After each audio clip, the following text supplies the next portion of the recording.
ಬದುಕ್ತಾರೆ ಅಂತ ಹೇಳಿದ್ದಾನೆ.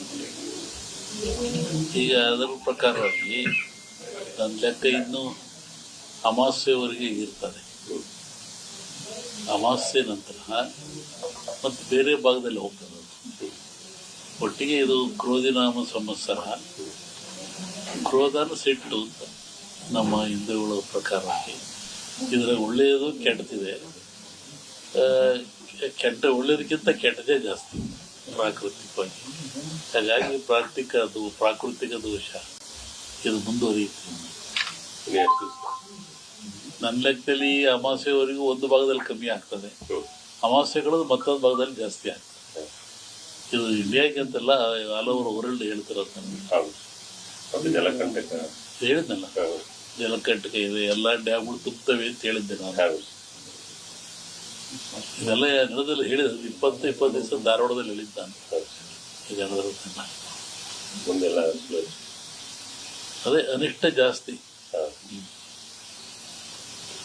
ಆಮೇಲೆ ಕರ್ನಾಟಕ ಪೊಲಿಟಿಕ್ಸ್.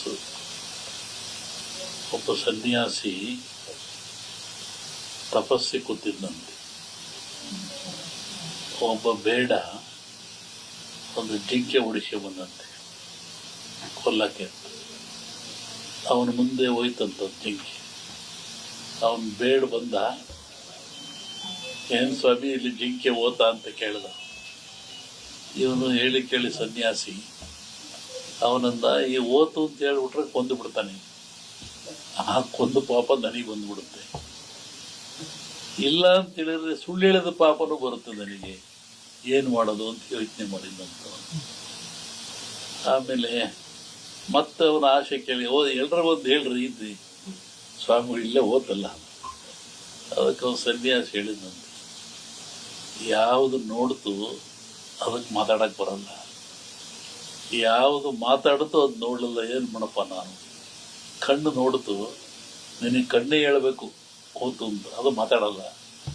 ಆದರೆ ನ್ಯಾಲಿಗೆ ಮಾತಾಡುತ್ತೆ, ಅದು ನೋಡಲಿಲ್ಲ, ನಾನೇನು ಮಾಡೋಣ ಅಂತ. ಹಂಗೆ ರಾಜಕಾರಣ ಹೇಳ್ಬೇಕಾದ್ರೆ ನಾವು ಯಾರಿಗೆ ಹೇಳ್ಬೇಕಿದ್ರಲ್ಲಿ 20 ಇನ್ನೂ ಒಂದು ಹೇಳಿದ್ದು ನಾನು 20 ಹಿಂದೆ. ಮಹಾಭಾರತ ಸನ್ನಿವೇಶ ತಗೊಂಡು ವೀರನಾಗಿರ್ತಕ್ಕಂಥ ಅಭಿಮನ್ಯುವನ್ನ ಕಾರಣ ಎಲ್ಲ ಸೇರಿ ಆ ಬಿಲ್ಲಿನ ದಾನವನ್ನು ಕಟ್ ಮಾಡಿ ಅವನು ಮೋಸದಲ್ಲಿ ಕೊಲ್ತಾರೆ ಅಂತ.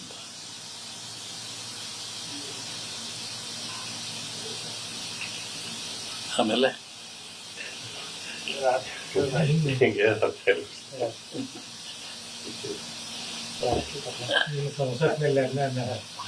ರಾಹುಲ್ ಗಾಂಧಿ ಅದನ್ನ ರಾಷ್ಟ್ರ ರಾಜಕಾರಣದ ಬಗ್ಗೆ ಹೇಳೋದಾದ್ರೆ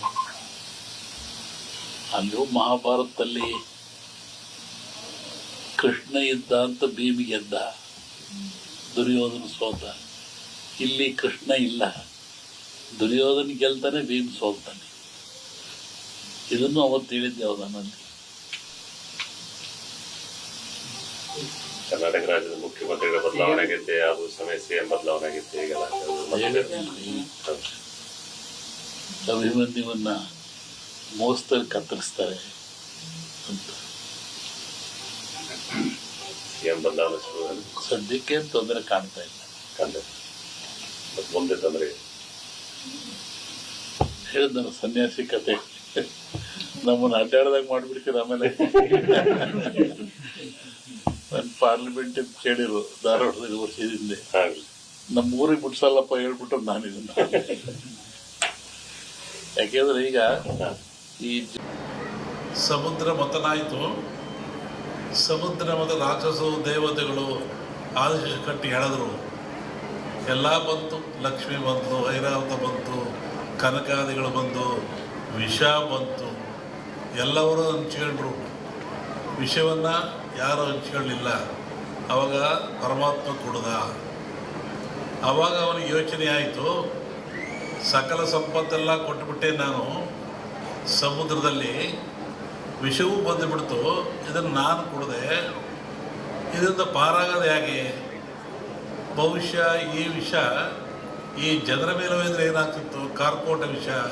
ಅದಕ್ಕೆ ಯೋಚನೆ ಮಾಡಿ ಈ ಧನ್ವಂತರಿಯನ್ನು ಕೊಟ್ಟ. ಈ ಧನ್ವಂತರಿ ಎಲ್ಲಿಂದ ಬಂತು ಅಂದರೆ ಸಮುದ್ರದಿಂದ, ನೀರಿನಿಂದ, ಸಾಗರದಿಂದ ಬಂತು. ಇದು ಆ ಒಂದು ದೇವತೆಯ ರೂಪದಲ್ಲಿ ಬಂತು. ನಮ್ಮಲ್ಲಿ ಕೇಳಲಿಕ್ಕೆ ಬುರುಳಿ, ಕಾಮತ್ತು ಎಲ್ಲ ಬಂದಿದ್ದರು ಈ ವಿಚಾರವಾಗಿ. ಕೆಲವು ಸೂಚನೆಗಳನ್ನು ಹೇಳಿದ್ವಿ ನಾವು. ನೀವು ಯಾಗ ಮಾಡುವಂಥ ಜಾಗದಲ್ಲಿ ವೃಕ್ಷ ಇರಬೇಕು, ಅಲ್ಲಿ ಒಂದು ಹುತ್ತ ಇರಬೇಕು, ಅಲ್ಲಿ ಒಂದು ಎಕ್ಕದ ಗಿಡ ಇರಬೇಕು, ಮತ್ತು ಸಮುದ್ರ ಪೂಜೆಯನ್ನು ಮಾಡಬೇಕು. ಯಾಕೆಂದರೆ ಮೂಲ ಸಮುದ್ರವೇ ಮೂಲ. ಇದಕ್ಕೆ ಗಿಡ, ವೃಕ್ಷ, ಬಳ್ಳಿ ಇದಕ್ಕೆಲ್ಲ ಸಮುದ್ರವೇ ಮೂಲ. ಅಲ್ಲಿಂದ ತರಬೇಕು. ಹಾಗೆ ಹೀಗಾಗಿ ಈ ಒಂದು ಯಾಗ ಭಾಳ ಚೆನ್ನಾಗಿ ನಡೀತಾ ಇದೆ ಭೂಮಿ ಮೇಲೆ. ಅದರಲ್ಲೂ ಈ ಕರಾವಳಿ ನಡೆದಿದ್ರೆ ಅತ್ಯಂತ ಮನುಕುಲಕ್ಕೆ ಆದರ್ಶವಾಗಿರ್ತಕ್ಕಂಥದ್ದು, ಪ್ರಾಯಶ್ಯವಾಗಿರ್ತಕ್ಕಂಥದ್ದು, ದೀರ್ಘಾಯುಷ್ಯದ ಗುಟ್ಟನ್ನು ನಮ್ಮವರು ಕೊಟ್ಟಿದ್ದಾರೆ. ಪ್ರಕೃತಿಯ ಗುಟ್ಟನ್ನು ಭೇದಿಸ್ತಕ್ಕಂಥ ಅಟ್ಟ ಇನ್ನೇನು ಇಲ್ಲ. ಪ್ರಕೃತಿ ಎಲ್ಲ ಕೊಟ್ಟುಬಿಟ್ಟಿದೆ. ಅದರ ಗುಟ್ಟನ್ನು ಭೇದಿಸಿ ಮನುಷ್ಯ ಉಪಯೋಗ ಪಡಿತಕ್ಕಂಥದ್ದು, ಆರೋಗ್ಯವಂತನಾಗ್ತಕ್ಕಂಥದ್ದು. ಹೋಮಗಳಂದರೆ ಏನು? ಹೋಮವನ್ನು ಯಾತಕ್ಕೋಸ್ಕರ ಮಾಡ್ತಾರೆ? ಅದರ ಉದ್ದೇಶ ಏನು? ಒಂದು ಕಲ್ಪನೆ ಆಧ್ಯಾತ್ಮಿಕ ಚಿಂತನೆ, ಮತ್ತೊಂದು ಕಲ್ಪನೆ ವೈಜ್ಞಾನಿಕ. ಭಗವಂತನ ಪ್ರೇರಣೆಯಂತೆ ಮಾನವ ಹುಟ್ಟಿದ. ಈ ಮಾನವ ರಕ್ಷಣೆ ಯಾರದು? ತಂದೆ ಕೆಲಸ ಏನು? ತಾಯಿ ಕೆಲಸ ಏನು? ಜೋಪಾನ ಮಾಡೋದು, ಬೆಳೆಸೋದು, ಒಳ್ಳೆ ವಿದ್ಯೆಯನ್ನು ಕೊಡೋದು, ನೀತಿಯನ್ನು ಕಲಿಸೋದು, ತಿಳುವಳಿಕೆ ಕೊಡೋದು, ಸಂಸಾರಕ್ಕೆ ಸೂಕ್ತಗಳನ್ನು ಕೊಟ್ಟು ಆದರ್ಶ ವ್ಯಕ್ತಿಯನ್ನಾಗಿ ಮಾಡ್ತಕ್ಕಂಥದ್ದು. ಇಲ್ಲಿ ಭಗವಂತ ಮನುಷ್ಯರನ್ನು ಹುಟ್ಟಿಸಿದ ಮೇಲೆ ಅವನಿಗೆ ಬೇಕಾಗುವ ಎಲ್ಲ ಸವಲತ್ತುಗಳನ್ನು ಕೊಡಬೇಕು. ಅವನು ಯಾವ ಸವಲತ್ತು ಕೊಟ್ಟ? ವಿಶೇಷವಾಗಿ ಆಯುಷ್ಯು, ಆರೋಗ್ಯ. Wealth is lot, something is lot. Money is lot, something is lot. Health is lot, everything is lot. ಆರೋಗ್ಯ ಏನಾದರೂ ಕೆಟ್ಟರೆ ಎಲ್ಲವನ್ನೂ ಕಳ್ಕೊಳ್ತಾನೆ ಮನುಷ್ಯ. ಏನಿದ್ರೇನು? ಆರೋಗ್ಯ ಭಾಗ್ಯ ಇಲ್ಲದೆ ಹೋದರೆ, ಆಯುಷ್ಯ ರೇಖೆ ಇದ್ದೇನು, ಸಂಪತ್ತು ರೇಖೆ ಇದ್ದೇನು? ಆರೋಗ್ಯ ಇಲ್ಲದವ್ರು ಏನು ಮಾಡ್ತಾನೆ? ಏನೂ ಮಾಡೋಕ್ಕಾಗಲ್ಲ. ಹಾಗಾಗಿ ಭಗವಂತನ ಪ್ರೇರಣೆ ಇಂತಹ ಗಿಡಮೂಲಿಕೆಗಳನ್ನು ಮನುಷ್ಯನಿಗೆ ವರವಾಗಿ ಕೊಟ್ಟ.